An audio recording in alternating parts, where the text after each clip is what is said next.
Hello friend, આજે આપણે છાશમાં રોટલી વઘારેલી બનાવશી। તેના માટે આપણે સાંજે વધેલી થોડીક એવી આપણે 3-4 રોટલી લઈ લીધી છે। હવે આપણે તેનો કરશી વઘાર। તેના માટે આપણે એક પેન લઈ લીધું છે। એની અંદર આપણે નાખશી તેલ। આમાં બહુ ઝાઝા તેલની જરૂર ન પડે, એટલે આપણે 1 થી 1.5 પાવરું તેલ લીધું છે। તેલને હવે આપણે સરસ એવું ગરમ થવા દેશી। તેલ આપણું ગરમ થઈ જાય એટલે હવે એની અંદર નાખશી આપણે રાઈ, જીરું, અને હવે નાખશી એમાં હિંગ। અને હવે આપણે આમાં વઘાર કરવા માટે સરસ એવી ઝીણી સુધારેલી એવી 2 ડુંગળી લીધી છે, તે આપણે એડ કરશી અને વઘારને ઢાંકી દેશી, એટલે વઘાર બહુ ઉડે નહીં અને એનો ટેસ્ટ સરસ આવે। હવે આપણે તેને સરસ એવું બધું જ હલાવીને આપણે ડુંગળીને સતડાવા દેશી। જો ફ્રેન્ડ, સાંજની વધેલી રોટલી હોય એને છાશમાં એકવાર બનાવીને જોજો, બહુ મજા આવે અને ખાવામાં પણ એનો ટેસ્ટ સારો હોય છે। હવે આપણે નાખશી તેમાં હળદર। હવે સરસ એવું બધું આપણે મિક્સ કરીને ડુંગળીને સતડાવા દેશું। અને જો આપણે આ રોટલી રહી એ આપણે ઝટપટ, બહુ ભૂખ લાગી હોય તો જલ્દી પણ બની જાય અને ખાવામાં પણ બહુ હેલ્ધી કહેવાય। હવે નાખશી એની અંદર આપણે એક સુધારેલું ટમાટર। હવે સરસ એવું બધું જ આપણે મિક્સ કરીને ડુંગળી અને ટમેટાને ચડવા દેશી। હવે એની અંદર નાખી દઈએ આપણે સ્વાદ અનુસાર મીઠું। મીઠું નાખશી એટલે આપણા ટમેટા થોડાક જલ્દી ચડી જશે।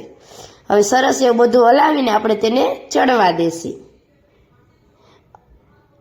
હવે એની અંદર આપણે નાખશી લસણવાળી ચટણી।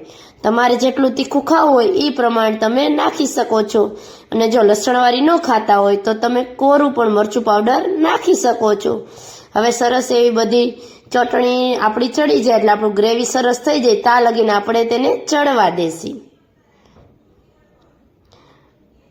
તમે જોઈ શકો છો આપણી જો કેવું સરસનું લાલ દેખાવાનું ને એમાં તેલ પણ છૂટું પડવા માંડ્યું, એટલે આપણી ગ્રેવી બધી ચડી ગઈ છે। એટલે હવે એની અંદર આપણે નાખશી છાશ।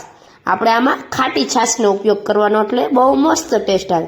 હવે છાશ આપણી ઉકળે ત્યાં લગીનમાં જે આપણી વધેલી સાંજની રોટલી હતી એ આપણે લઈ લીધી છે।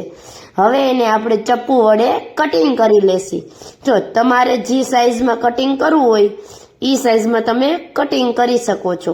ઘણા નાના કરે, ઘણા મોટા કરે, અને આપણે મીડિયમ સાઈઝમાં કર્યા છે, અને ઘણા લોકો તો સાવ કચુંબર પણ કરે। તમે જોઈ શકો છો આપણે કેવા ચપ્પુ વડે સરસ એવા બધા કટિંગ કરી લીધા છે નાના નાના પીસમાં, તમે જોઈ શકો છો। હવે તા લગીનમાં આપણે જે છાશ ઉકળવા મૂકી હતી એ આપણે ચલો આપણે ચેક કરી લઈએ, ઉકળી ગઈ કે નહીં। તમે જોઈ શકો છો આપણી સરસ એવી છાશ બધી ઉકળી ગઈ છે।